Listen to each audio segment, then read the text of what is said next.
welcome to the YouTube channel of Chemistry Plus and today I am here with the fifth lecture of Chemical Kinetics। इससे पहले हम लोगों के 4 lectures हो चुके हैं जिनमें कि हम लोग बहुत सारे टॉपिक्स जो है वो कवर कर चुके हैं। आज जैसे कि मैंने आप लोगों को लास्ट लेक्चर में बताया था कि आज हम लोग रेट कांस्टेंट यानी कि K के बारे में पढ़ने वाले हैं। तो आज का हमारा जो मेन टॉपिक है वो है रेट कांस्टेंट। रेट कांस्टेंट तो क्या होता है रेट कांस्टेंट? सबसे पहले हम लोग सिर्फ समझेंगे जो इसकी डेफिनेशंस हैं, जो हम लोग इसके बारे में डिटरमाइन करने वाले हैं, कॉपी में लिखने वाले, वो सब बात की बात है। सबसे पहले हम लोग देखेंगे कि रेट कांस्टेंट क्या होता है हमारे पास। तो लेट्स सपोज हम लोगों के पास ये एक रिएक्शन है A plus B gives us C plus D। ये कोई भी रिएक्शन है तो हम लोग इसके रेट लॉ एक्सप्रेशन में हम लोगों ने लास्ट क्लास में देखा था किस तरीके से लिखेंगे कि हमारी जो रेट है वो प्रोपोर्शनल होगी हमारे रिएक्टेंट्स की कंसंट्रेशन के। हम इन्हें अभी स्टोइचियोमेट्री को ही चलो छोड़ो, x प्लस एक्स वाई, ये जो है हम लोगों ने देखा था कि हमारी रिएक्शन का ऑर्डर है और ये जो है हमारी रिएक्टेंट की कंसंट्रेशन है। अब हम इस प्रोपोर्शनलिटी के साइन की जगह, प्रोपोर्शनल लगा हुआ है जो, इसकी जगह इक्वल लगाएंगे और क्या डाल देंगे, कांस्टेंट k। तो ये जो हमारे पास रिएक्शन के अंदर कांस्टेंट k है, यही क्या है हमारा रेट कांस्टेंट। रेट कांस्टेंट आज हम लोग इसी के बारे में स्टडी करने वाले हैं। तो हमें यहां इस इक्वेशन से क्या समझ आ रहा है कि हमारा रेट कांस्टेंट है वो क्या है, किस तरीके से हम ये जो एक्सप्रेशन है इससे हम कैसे हमारे रेट कांस्टेंट को डिफाइन कर सकते हैं। मैंने आप लोगों को पहले भी कहा था कि हमें फॉर्मूला से डेफिनेशन और डेफिनेशन से फॉर्मूला बनाना बहुत अच्छे से आना चाहिए। अब हमें क्या चाहिए, हमें चाहिए रेट कांस्टेंट और रेट ऑफ रिएक्शन हमारे पास ये है। तो फालतू क्या है ये, अगर हम इसे भी यूनिटी कर दें और इसे भी यूनिटी कर दें तो क्या बचेगा, R is equal to K। बन गई हमारे पास डेफिनेशन, यानी कि जो हमारे पास रेट कांस्टेंट K है वो उस रिएक्शन के रेट के इक्वल है। किस रिएक्शन के रेट के इक्वल है? जिसमें सभी रिएक्टेंट्स की जो कंसंट्रेशन है वो 1 है। क्या कहा कि हमारे पास किसी भी रिएक्शन का रेट कांस्टेंट क्या है, हमारे पास किसी भी रिएक्शन का रेट कांस्टेंट उस रिएक्शन के रेट ऑफ रिएक्शन के इक्वल है, उस रिएक्शन के रेट के इक्वल है जिसके जो हमारे पास रिएक्टेंट्स हैं उनकी कंसंट्रेशन क्या है, 1। यानी कि जितने भी हमारे पास रिएक्टेंट्स हैं सबकी कंसंट्रेशन 1 है, यूनिटी है। तो हमारे पास जो रेट ऑफ रिएक्शन है वही क्या कहलाएगा, हमारा रेट कांस्टेंट। ठीक है, इसे और डिटेल में समझेंगे। तो यहां से हम लोगों ने क्या समझा कि जो हमारा रेट कांस्टेंट K है वो उस रिएक्शन के रेट के इक्वल है जिसकी रिएक्टेंट्स की सभी कंसंट्रेशन जो है वो क्या है, 1। तो यहां से हमें एक बात और पता चल रही है कि ये दोनों इक्वल है, यानी कि प्रोपोर्शनल कर सकते हैं।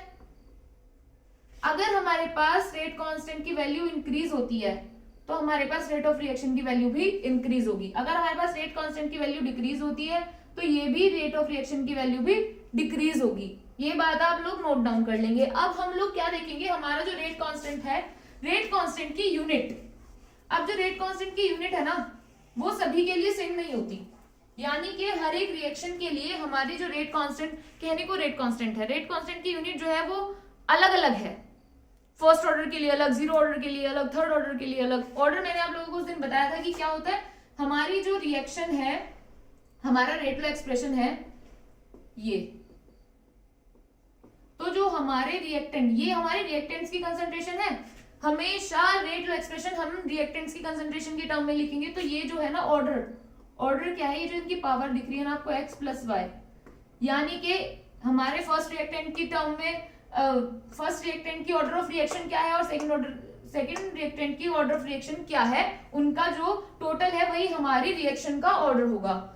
तो अब हम लोग रेट कांस्टेंट की यूनिट के बारे में पढ़ेंगे। क्या पढ़ेंगे, unit of rate constant. Heading डालो, यहां से आप लोगों के पास 1 नंबर में हमेशा क्वेश्चन आता है और आप लोगों को रिएक्शन का जो ऑर्डर है वो डिटरमाइन करने में रेट कांस्टेंट का जो यूनिट है वो बहुत ज्यादा हेल्प करता है। कई सारे क्वेश्चंस तो आप रेट कांस्टेंट की यूनिट देखोगे और कर दोगे कि हाँ भाई हाँ ये उस वाली ऑर्डर का रिएक्शन है। तो क्या हेडिंग डालेंगे, rate unit of rate constant. Unit of rate constant,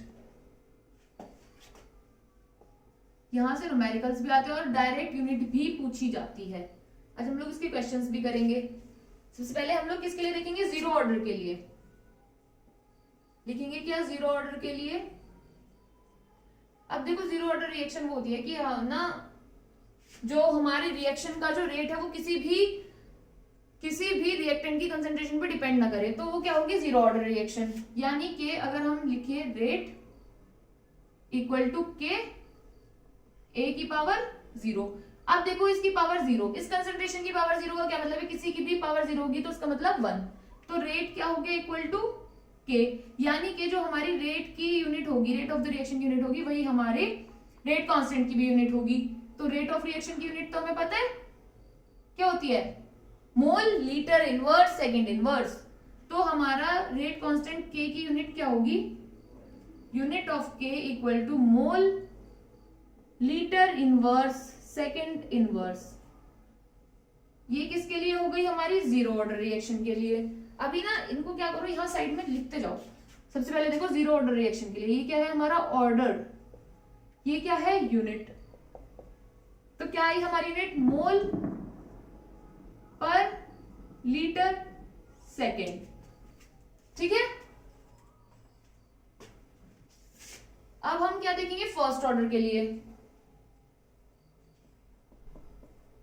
first order मतलब कि जब हमारी रिएक्शन जो है वो किसी एक रिएक्टेंट की कंसंट्रेशन पे डिपेंड कर रही है, ये क्या होगी, वन, ए की पावर वन।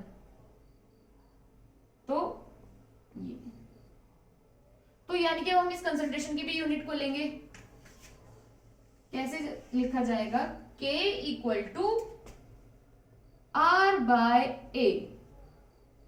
अब हम इसकी यूनिट लिखेंगे mole litre inverse second inverse. अब हमारे पास ये भी है भाई, कंसंट्रेशन की यूनिट क्या होगी, मोल लीटर इनवर्स, मोल पर लीटर होती है ना। अब इस पूरे से ये पूरा कैंसिल, तो हमारे पास क्या बचा, सेकेंड इनवर्स। तो यानी कि जो हमारे पास फर्स्ट ऑर्डर की जो रेट कांस्टेंट है वो कितनी आई, सेकेंड इनवर्स। ऐसे ही अब हम सेकेंड ऑर्डर का निकालेंगे, फिर थर्ड ऑर्डर का निकालेंगे। ये लो भाई सेकेंड ऑर्डर का भी निकाल दे, यानी कि टू। अब देखो जैसे मैंने इसमें यहाँ पे टू चेंज कर दिया, आप लोग इसको कैसे लिख सकते हो, और कैसे लिख सकते हो, के एक ए की कंसंट्रेशन बी ए वन और वन की बी की कंसंट्रेशन भी वन। तो ऑर्डर तो टू ही रहा ना, यहाँ पे टू हो या फिर वन प्लस वन टू हो, कैसे भी आप लोग लिख सकते हैं। हमें क्या चाहिए, total order of reaction two चाहिए। ये लो भाई, ये भी आ गया टू। अब हमारे पास यहाँ ये टू है, तो इसकी यूनिट भी इसी तरीके से लिखी जाएगी। कैसे, हमारे पास जो रेट ऑफ रिएक्शन है इसकी यूनिट है mole litre inverse second inverse. Concentration की यूनिट क्या होती है, मोल लीटर इनवर्स।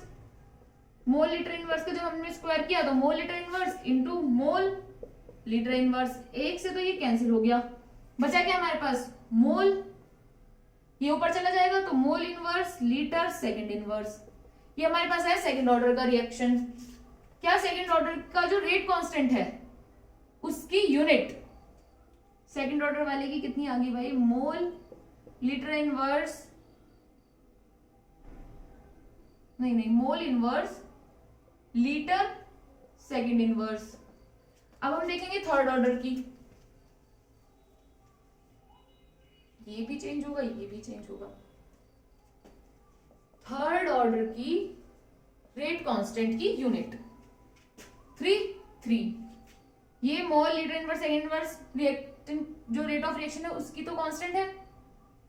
अब हमारे पास ये 3 है, यानी कि एक और मोल लीटर इनवर्स की मल्टीप्लाई करेंगे जब वन, तो ये एक तो दोनों से कैंसिल हो गए।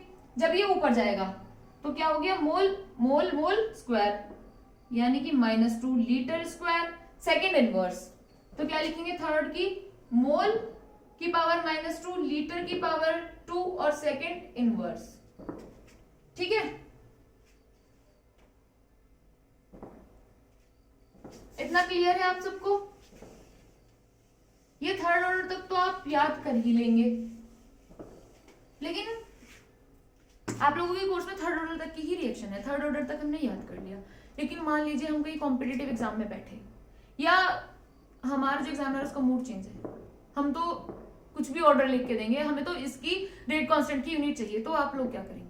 तो हम लोग क्या करेंगे, इसका एक जनरल फॉर्मूला है, हम लोग जो यूनिट है रेट कांस्टेंट की उसका इन जनरल लिख देंगे, यानी कि n की टर्म्स में n ऑर्डर के लिए लिख लेंगे। उसके बाद आप लोगों को वो 0 दे, 1 2 3 2/3 1.5 कुछ भी दे, डजंट मैटर, आप लोग क्या करेंगे उस रेट एक्सप्रेशन में जो वो फॉर्मूला होगा उसमें पुट कर देंगे इनकी जगह वो वैल्यू, और हम आपके पास रेट कांस्टेंट हमारे जो रिएक्शन का है वो निकल के आ जाएगा। क्या है वो फॉर्मूला?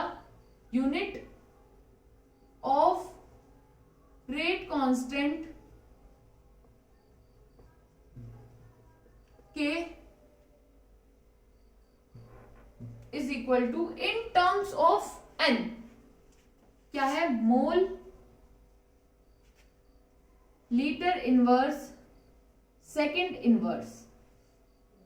इसकी पावर कितनी जाएगी? यहां पे हम क्या लिखेंगे? 1 माइनस n। बस इतना एक्सप्रेशन आप लोगों ने याद करना है। मोल लीटर इनवर्स की power 1 minus n second inverse, यानी कि जो क्या है ये हमारी जो कंसंट्रेशन है, कंसंट्रेशन की जो यूनिट है उसकी पावर कितनी होगी? 1 माइनस n सेकेंड इनवर्स। अब कंसंट्रेशन की यूनिट आप मोल लीटर इनवर्स में लिखिए, डेसीमीटर इनवर्स में लिखिए, किसी में भी लिखिए, कंसंट्रेशन की जो भी यूनिट होगी उसकी पावर हम कितनी लिख देंगे? 1 माइनस n सेकेंड इनवर्स। अब हम क्या करेंगे, ये जो हमने जनरल में लिखा है ये हमने इन जनरल लिखा है, इससे हम ये ऑर्डर निकाल के देखते हैं, 0 ऑर्डर के लिए निकालेंगे, इसीलिए वो ना यहीं पे लिखी छोड़ दी थी। अब आप लोग साथ साथ मैच करते रहना कि भाई हाँ ये सही है नहीं है, यहाँ पे 0 पुट करेंगे तो कंसंट्रेशन यानी कि मोल लीटर इनवर्स 0 पुट करेंगे, 1 माइनस 0 सेकेंड इनवर्स, क्या आ गया? मोल लीटर इनवर्स सेकेंड इनवर्स, क्योंकि पावर 1 हो गई एज इट इज। अब हम लोग इसे किसके लिए देखेंगे? सेकेंड ऑर्डर के लिए। मैच हो रहा है ना ये यहां से, सेकेंड ऑर्डर के लिए जब निकालेंगे तो क्या आएगी? मोल लीटर इनवर्स, n की जगह हम लोगों ने 2 पुट कर देना है, सेकेंड इनवर्स सब में कॉमन है, तो क्या लिखेंगे? मोल लीटर इनवर्स 1 माइनस 2, ये पावर आ गई -1 सेकेंड इनवर्स, क्या आ गया? Mole inverse litre second inverse, क्योंकि माइनस पावर माइनस और ये वाली माइनस माइनस प्लस, ठीक है, ये वाली पावर भी ये वाली जो यूनिट आई है ये भी मैच हो गई। थर्ड ऑर्डर के लिए निकालेंगे वो भी मैच हो जाएगी, लेकिन अगर हम फर्स्ट ऑर्डर के लिए निकालें तो नहीं मैच होगी। क्यों? क्योंकि ये इसका एक्सेप्शन है, ये जो फॉर्मूला हम लोगों ने इन जनरल लिखा है सबके लिए वैलिड होगा। इसे अपने कॉपी में नोट करके लिखो कि ये जो एक्सप्रेशन है वो किसके लिए ऑर्डर वैलिड नहीं होगा? फर्स्ट ऑर्डर, फर्स्ट ऑर्डर के लिए ये कभी वैलिड नहीं होगा। केमिकल काइनेटिक्स में आगे भी जो हम लोग कॉमन एक्सप्रेशंस लिखेंगे ना, कॉमन एक्सप्रेशंस लिखेंगे किसी भी, चाहे वो ऑर्डर के लिए हो, रेट के लिए हो, किसी भी लिए हो, किसी भी यूनिट के लिए हो, सब में वैलिड होगा, लेकिन फर्स्ट ऑर्डर के लिए कुछ भी वैलिड नहीं होता, फर्स्ट ऑर्डर अलग ही चलता है। तो हम लोगों ने फर्स्ट ऑर्डर की याद रखनी हमेशा क्या होती है? Second inverse. बाकी सब में कुछ भी आ जाए आप लोग के एग्जाम में, आप लोग ये वाला फॉर्मूला याद रखेंगे, 1 माइनस n पावर लगाएंगे, n की जगह पुट कर देंगे वैल्यू जो भी आप लोगों से पूछा है उसकी, ठीक है? इतना आप लोगों को क्लियर हो गया होगा। अब हम लोग यूनिट ऑफ रेट कांस्टेंट के कुछ क्वेश्चन करेंगे, क्योंकि एग्जाम में आप लोगों से वैसे तो 1 मार्क में डायरेक्टली क्वेश्चन पूछा जाएगा। अब हम इसके क्वेश्चन करेंगे, बहुत जगह हेल्प करती है ये जो रेट कांस्टेंट होती है ना, कई सारे क्वेश्चंस तो ऐसे हो जाते हैं। हम लोगों ने जब हम लोग क्वेश्चन करते हैं ना, फॉर्मूला लगाते हुए देखना पड़ता है कि भाई हम कौन सा वाला फॉर्मूला यूज करेंगे, हमें कैसे पता चलेगा कि ऑर्डर क्या है? वो लोग ना कई बार ऑर्डर देते ही नहीं है हमें क्वेश्चन में, मोस्टली ऐसे होता है। तो हम लोग कैसे करते हैं? रेट कांस्टेंट पकड़ते हैं, रेट कांस्टेंट की जो भी यूनिट होगी उसे देखेंगे। जैसे ही हम लोग रेट कांस्टेंट की यूनिट देखते हैं हमें पता चल जाता है कि ये कौन सा ऑर्डर की रिएक्शन है ना। अब हम लोग इसके साथ क्वेश्चन देखेंगे।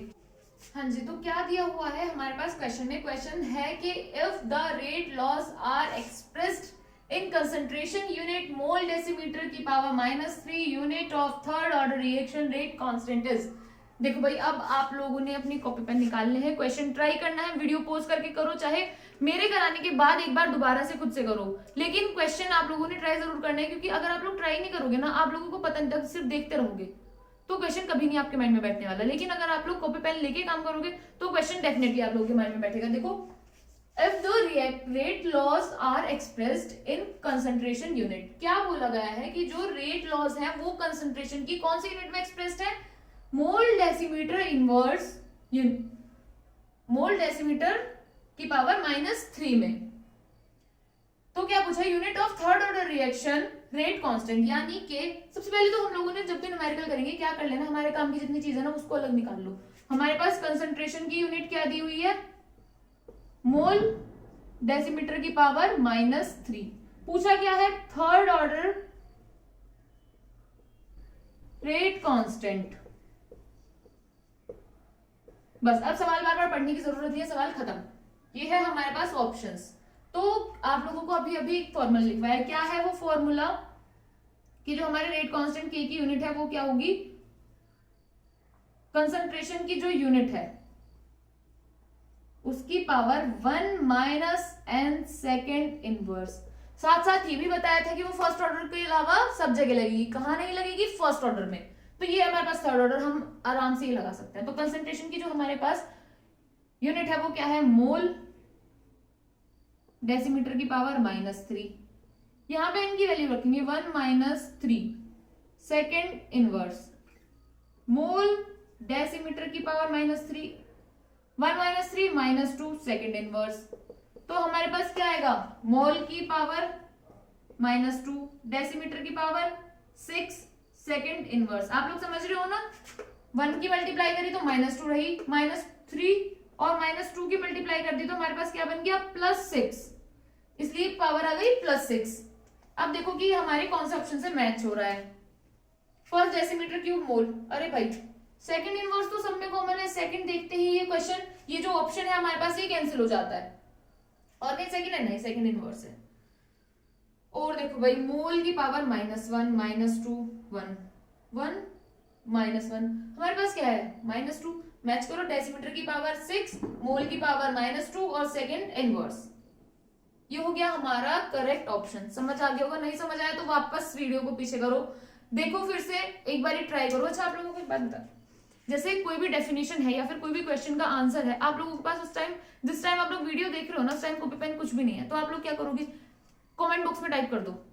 एक बार आपके हाथों के नीचे से, चाहे डेफिनेशन हो चाहे फॉर्मूला हो, कुछ भी हो, आप लोगों के हाथ के नीचे से निकलना चाहिए, तभी आप लोगों को याद रहेगा कि हाँ मैंने वो वहां पढ़ा था और वहां किया था। अगर आप लोग नोट्स नहीं बनाएंगे, बार बार लिखेंगे नहीं, तो आप लोग एग्जाम में नहीं लिख पाएंगे। तो आदत डालो कि जैसे आपको काम कराया जा रहा है आप लोग साथ साथ लिखें, फिर उसको बाद में भी लिख के जब भी पढ़े, लिख लिख कर ही पढ़े।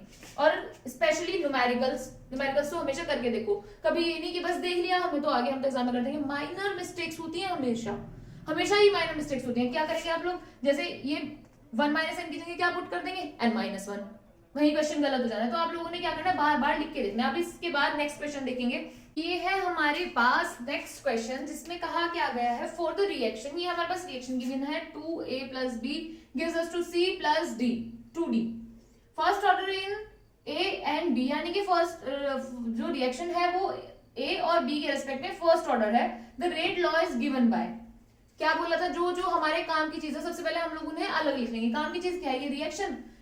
पूछा क्या है, रेट लॉ, रेट लॉ पूछा है, हम इसमें रिएक्शन का क्या करेंगे, यहां से हमें सिर्फ इतना पता करना है कि ए और बी जो है वो हमारे रिएक्टेंट्स हैं, ठीक है। First order in term of A, यानी कि ए की टर्म में फर्स्ट ऑर्डर है, बी की टर्म में भी सेकंड फर्स्ट ऑर्डर है। ध्यान करो, जब हमने रेट लॉ एक्सप्रेशन लिखा था तो मैंने आप लोगों को क्या बताया था कि रेट लॉ एक्सप्रेशन में जो ये हमारी कंसंट्रेशन है रिएक्टेंट्स की, इनकी जो पावर होती है वो पावर क्या होती है, ऑर्डर ऑफ द रिएक्शन होती है x + y। लेकिन x और y अलग अलग इंडिपेंडेंटली क्या होता है, x क्या होती है वहां पे हमारे पास order of reaction with respect to a and y होता है order of reaction with respect to b। इस रिएक्शन से हमें इतना तो पता चल गया कि हमारे पास जो a और b है वो हमारे रिएक्टेंट है। जो हमारा रेट लॉ एक्सप्रेशन आएगा उसमें a और b हमें लिखने हैं, इतना तो हमें कंफर्म है। ये हमारे सारे ऑप्शंस में है k a and b, k a b k a, यहाँ नहीं है, यहाँ तो b है ही नहीं, यहाँ पे k a और b, ठीक है। लेकिन हम लोग आंसर कैसे निकालेंगे, कैसे पता करेंगे, क्या दिया हुआ है हमें, क्या दिया हुआ है, फर्स्ट ऑर्डर रिएक्शन, यानी a के रेस्पेक्ट में फर्स्ट ऑर्डर, b के रेस्पेक्ट में, यानी टोटल हमारा जो ऑर्डर ऑफ द रिएक्शन है वो क्या हो गया, सेकंड, और फर्स्ट ए और बी के रेस्पेक्ट में फर्स्ट ऑर्डर रिएक्शन होगी, ठीक है। अब देखो यहाँ पे क्या लिखा है 2 1, यानी कि टोटल 3 ऑर्डर रिएक्शन है, क्रॉस 1 2, ये भी 3 ऑर्डर रिएक्शन है, 1 फर्स्ट ऑर्डर रिएक्शन है, 1 एंड 2, ये हमारे पास करेक्ट ऑप्शन होगा। क्या है, हम लोगों को यहाँ से क्या पता चल रहा है, ये लो, अब हम सिर्फ इसे देख के क्या बता सकते हैं, ये क्या है हमारे पास रेट ऑफ रेट एक्सप्रेशन है टोटल, ये क्या है हमारे पास के रेट कांस्टेंट, ए हमारे पास कंसंट्रेशन ऑफ ए है, कंसंट्रेशन ऑफ बी है ये, और ये जो टोटल है हमारे रिएक्टेंट की कंसंट्रेशन है, और पावर जो है ये पावर है, ये ऑर्डर है, यानी कि ए के रेस्पेक्ट में कितना हमारा रेट ऑफ रिएक्शन है और बी के रेस्पेक्ट में कितना रेट ऑफ रिएक्शन है, ठीक है। आप लोगों ने सारे क्वेश्चंस इसी तरीके से डील करने हैं, इस टाइप के जितने भी क्वेश्चंस मिलेंगे अपने सारे प्रैक्टिस कर दो। अब इसके बाद नेक्स्ट क्वेश्चन देखेंगे, तो देखेंगे हमारे पास नेक्स्ट क्वेश्चन क्या है, the value of rate constant for gas phase reaction is 38 decimetre cube mole inverse second inverse at 300 kelvin, reaction दी हुई है 2NO2 plus F2 gives us 2NO2F, the order of reaction is, order of reaction पूछा। सबसे पहले मैंने क्या बताया, जब भी हम लोग न्यूमेरिकल करेंगे हमारे काम की जो चीजें हम उसको अलग लिख लेंगे, बार बार हम लोग क्वेश्चन नहीं पढ़ेंगे, एक दो बार पढ़ा अपने काम की चीज उठा के सारी अलग रखो। क्या दिया है, the value of rate constant, यानी कि हमारे पास k की वैल्यू है, क्या है 38 decimetre cube mole inverse second inverse, इसके बाद टेम्परेचर दिया हुआ है 300 K, रिएक्शन दी हुई है, ऑर्डर ऑफ रिएक्शन पूछा है। अब देखो आप लोग कैसे अप्रोच करोगे, आप लोगों ने तो पढ़ लिया, आप लोग तो सही अप्रोच करोगे, लेकिन बच्चे नॉर्मली हम लोग किस तरीके से करते हैं, ऑर्डर ऑफ रिएक्शन पूछिए, ऊपर तो सब कुछ बेकार दिया हुआ है भाई, ये रहा 2, ये रहा 1, ऑर्डर ऑफ रिएक्शन क्या हो गया थर्ड, इतना करते ही क्वेश्चन हो जाना है गलत। क्यों, मैंने आप लोगों को बताया हम लोग रेट लो एक्सप्रेशन से हमेशा निकालेंगे, या फिर हमारे पास एक और तरीका है, ये टेम्परेचर हमारे लिए यहाँ वेस्ट है, हमें इसकी कोई जरूरत नहीं है, हमसे ऑर्डर ऑफ रिएक्शन पूछा है। अब ऑर्डर ऑफ रिएक्शन हम लोग दो तरीके से निकाल सकते हैं, या तो हमारे पास रेट लो एक्सप्रेशन हो, या फिर क्या हो के यूनिट ऑफ के, जहां कुछ काम नहीं आएगा वहां यूनिट ऑफ के काम आएगी, ठीक है। ये दी हुई है यूनिट, ये 38 भी हमें इसकी कोई जरूरत नहीं है, 38 हमें कोई जरूरत नहीं, हमें क्या चाहिए, हमें जो चाहिए वो है ये इसकी यूनिट। मैंने आप लोगों को बताया था यूनिट से हम लोग ऑर्डर निकाल सकते हैं, कैसे, हमें पता है हर एक ऑर्डर के लिए, हर एक रिएक्शन का जैसे ऑर्डर डिफरेंट होता है, ऐसे ही हर एक डिफरेंट ऑर्डर के लिए हमारे पास डिफरेंट रेट कांस्टेंट की यूनिट है, रेट कांस्टेंट की यूनिट हर एक ऑर्डर के लिए डिफरेंट है, फर्स्ट ऑर्डर के लिए अलग रेट कांस्टेंट की यूनिट है, सेकंड ऑर्डर के लिए अलग है, थर्ड ऑर्डर के लिए अलग है, तो हम लोग ये रेट कांस्टेंट की यूनिट देखते ही बता देंगे कि हमारे पास जो रिएक्शन है वो कौन से ऑर्डर की है। देखो कैसे, क्या दिया हुआ है, decimetre cube mole inverse second inverse, हम लोग इसे किससे कंपेयर करेंगे, हम जनरल फॉर्मूला लिखेंगे, ये रहा, कंसंट्रेशन जो है वो हमें किसमें दी हुई है, डेसीमीटर क्यूब मोल इनवर्स, इस टर्म में हमें कंसंट्रेशन दी हुई है, लेकिन ये कंसंट्रेशन यूनिट नहीं है, कंसंट्रेशन यूनिट क्या होगी, मोल डेसीमीटर की पावर -3 सेकेंड इनवर्स 1 - n, ये है हमारे पास फॉर्मूला, इक्वल टू हमारे पास जो यूनिट दी हुई है ये क्या है, decimetre cube mole inverse second inverse, देखेंगे क्या सेकंड इनवर्स से सेकंड इनवर्स कैंसिल हो जाएगा, क्या आया, डेसीमीटर की पावर -3 मोल इनवर्स, मोल की power 1 - n equal to decimetre cube mole inverse. Different है, अगर सेम होता तो हम लोगों को पता है कि अगर मान लीजिए हमारे पास 2 की पावर 3 है और 2 की पावर n है, तो हमारे पास n इक्वल टू 3 आ जाता है, लेकिन अगर हमारे पास 2 की पावर 3 है और 3 की पावर 2 है तो नहीं हम कुछ कर सकते, लेकिन हमारे पास हमें क्या चाहिए, बेस सेम चाहिए, तो हम लोग यहाँ पे क्या करेंगे, बेस को सेम बनाएंगे, ये लो भाई, बेस सेम बनाने के लिए डेसीमीटर की पावर -3 मोल की पावर 1 ये चाहिए हमें बेस, तो यहाँ क्या करेंगे, -1 पावर -1 कर देंगे, यानी कि इसका इनवर्स कर देंगे, -3 मोल की पावर 1, -1 पावर हमने इसमें बाहर लगा दी, यानी कि अगर हम अंदर मल्टीप्लाई करेंगे ये प्लस और ये माइनस, ठीक है। अब देखो कैसे करेंगे, बेस हमारे पास दोनों सेम हो गए, तो हम 1 माइनस एन इक्वल टू -1, 1 इधर लाएंगे एन उधर ले जाएंगे, 1 माइनस +1 एन, तो एन इक्वल टू क्या आ गया 2, यानी कि ये जो एन इक्वल टू 2 आया यही हमारी रिएक्शन का ऑर्डर है। वहीं अगर आप लोगों को याद है, आप लोगों ने मान लीजिए मैंने आपको बताया थर्ड तक के हम तो हमें कर ही लेने हैं लर्न, थर्ड तक के हमें यूनिट रेट कांस्टेंट की लर्न कर लेनी है, तो हम लोग क्या देखेंगे डेसीमीटर क्यूब मोल की पावर -1 सेकंड इनवर्स, ये देख के हम लोगों को बता देना कि जो हमारे जो ऑर्डर ऑफ रिएक्शन है वो सेकंड है। अगर यहाँ पे डेसीमीटर की पावर -3 मोल की पावर +1 आ जाती तो क्या होती, जीरो ऑर्डर रिएक्शन। और भाई हमें फर्स्ट ऑर्डर की तो पता ही है कहीं कुछ ही होता रहे, सेकंड इनवर्स फर्स्ट ऑर्डर की रिएक्शन की, फर्स्ट ऑर्डर रिएक्शन की रेट कांस्टेंट की यूनिट है। ठीक है, अब देखेंगे नेक्स्ट क्वेश्चन, सही से क्वेश्चन देखो, उतारो, अपनी कॉपी में नोट करो, ट्राई करो बार बार क्वेश्चन करने की, और इसके जैसे जितने भी सेम क्वेश्चंस मिलते हैं उन सब क्वेश्चंस को ट्राई करो। अब हम लोग एक डिफरेंट टाइप का क्वेश्चन जो है वो करके देखते हैं, जो हम लोगों ने आज सीखा पूरे लेक्चर में वो सब हम लोगों को ने पता चल जाना कि हम लोगों ने क्या सीखा क्या नहीं सीखा, किस किस को समझ आया, इसे क्वेश्चन में सब पता चल जाएगा। देखो a plus B plus C क्या दे रहे हैं हमें, p plus Q plus R. अब हम ये मान ले 2 4 6, ये भी ऐसे 1 2 3, ये हमारे पास कोई भी रिएक्शन है, लेट, ये हमने मान रखी है खुद से, हमें क्वेश्चन में रिएक्शन दी हुई है और इसके साथ साथ हमें ये दिया है रेट एक्सप्रेशन, ए बी और सी।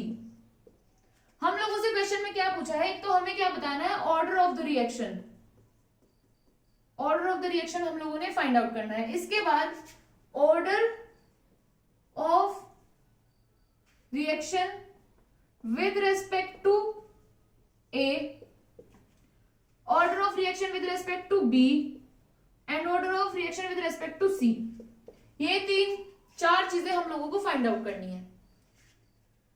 तो भाई हम लोग जिन्होंने नहीं सीखा वो लोग क्या करेंगे, ये स्टोइचियोमेट्री देखेंगे, यहीं से सब बता देंगे। फर्स्ट ए के हमारे ए के रेस्पेक्ट में सेकंड ऑर्डर रिएक्शन है, बी के रेस्पेक्ट में फोर्थ ऑर्डर रिएक्शन है, सी के रेस्पेक्ट में सिक्स्थ ऑर्डर रिएक्शन है, सबको जोड़ा तो हमारे पास टोटल आ गया। लेकिन ये गलत है, आप लोगों ने कभी भी भूल के भी ऐसा नहीं करना, हमेशा अभी नोट लिख लो कि जो रेट ऑफ रिएक्शन है वो हमारे पास रेट लॉ एक्सप्रेशन से निकालनी है। तो अब हम इन सब के आंसर फाइंड आउट करेंगे। ऑर्डर ऑफ रिएक्शन कितना, 2 + 1 + 3, क्या बताया था, जितने भी पावर होंगी सबको ऐड कर देंगे, तो 3 + 1 + 2 6। With respect to A, with respect to B and with respect to C, क्या लिखा हुआ है, विद रेस्पेक्ट टू ए जितनी भी रेट ऑफ एक्सप्रेशन में ए की पावर है वही है order with respect to A, जितनी बी की पावर है वो है with respect to B, and C की जितनी पावर है वो है विद रेस्पेक्ट टू सी। इतना इजी क्वेश्चन है, ये करना है बस। ठीक है, एक और क्वेश्चन देखते हैं। तो हमारे पास एक और क्वेश्चन, क्या देखेंगे हम इस क्वेश्चन में, हमें क्या दिया हुआ है, हमारे पास एक रिएक्शन है,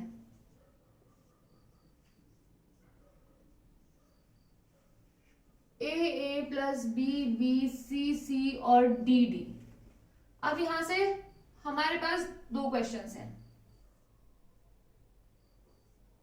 एक क्वेश्चन में हमें क्या बोला गया है कि ये जो गिवन जो हमारे पास रिएक्शन है ये क्या है, एलिमेंट्री रिएक्शन है, एलिमेंट्री रिएक्शन है, और हमें क्या बताना है, rate law expression, rate law expression इस रिएक्शन का फाइंड आउट करना है। एक तरफ हमें क्या दिया गया है कि जो रिएक्शन है वो order of reaction with respect to A क्या है हमारे पास 1 है, and order of reaction with respect to B क्या है वो हमारे पास 2 है। यहां भी हम लोगों ने rate law expression find out करना है, तो कैसे करेंगे,